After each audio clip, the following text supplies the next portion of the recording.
The moment everyone stops running is when the danger truly begins. The storm finally closes. That familiar blue circle settles into place like a promise, and you let out a breath you didn't realize you were holding. That's what years of matches have trained us to do, right? Trust the circle, fear the storm, believe that safety is clearly marked on the map. I believed it too as I slid into the zone with just seconds to spare, my heart pounding, hands shaking, just grateful to be alive. The damage tick stopped. The world finally felt still, but the stillness was wrong. It was too quiet, like a held breath that never releases.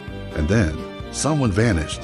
Not eliminated, not knocked, not even rebooted, just gone. Their name just faded from the squad list without a sound. At first, we all assumed it was lag, maybe a glitch or a delayed elimination message. But then another player disappeared and another. It was always inside the circle, always right after they stopped moving. Whispers started rippling through proximity chat. Panic was spreading faster than the storm ever did. Here's the crazy part. Outside the circle, players were still fighting, still taking damage, still alive. But inside the so-called safe zone, people were just being erased without any warning.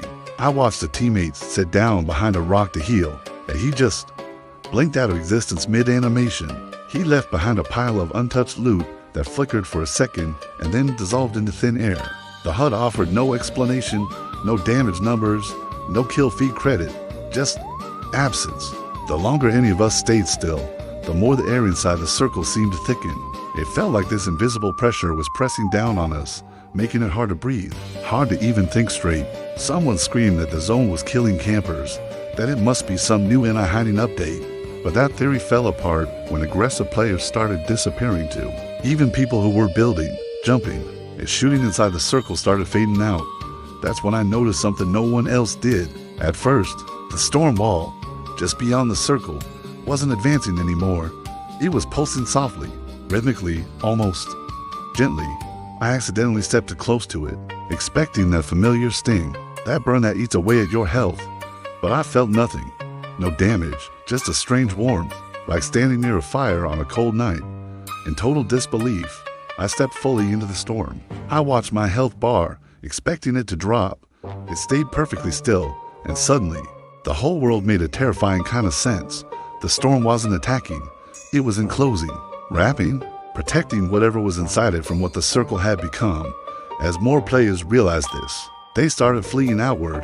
The entire match inverted itself. The storm filled with desperate figures running into the very damage they were taught to fear, only to find safety.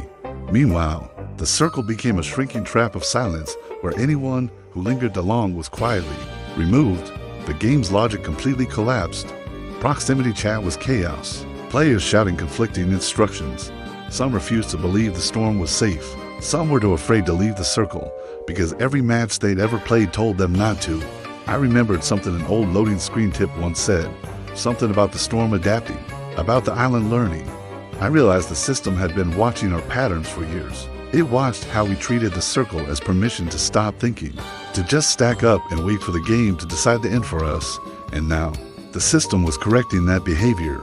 It was forcing movement, punishing passivity, and rewarding those of us willing to question the rules. As the final circles collapsed inward, the storm tightened like a cocoon, shielding a scattered group of survivors who dared to step into the unknown. The safe zone shrank to a tiny, glowing point of false security. Inside it, the last stubborn players huddled together, convinced that safety must still mean safety.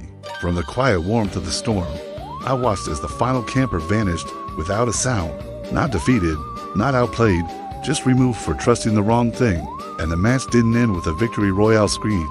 Instead, a system message faded and slowly across the sky, visible only to those of us standing in the storm. It read, "Adaptation complete. Behavior updated." I understood then. The island never wanted winners who waited. It wanted survivors who moved, who questioned, who didn't accept glowing lines on a map as absolute truth just because they'd always been there. The storm finally dissolved, and the world reset for the next match. Players queued up again, completely unaware, ready to chase the circle just like they always have. But as I loaded into the next game, I felt this quiet dread. I now knew that the most dangerous place isn't where the game tells you to fear, it's where it tells you you're safe. Thanks for watching. If you've ever had a game completely flip the rules on you like this, let me know in the comments. And if you enjoyed this story, don't forget to like and subscribe for more. See you in the next one.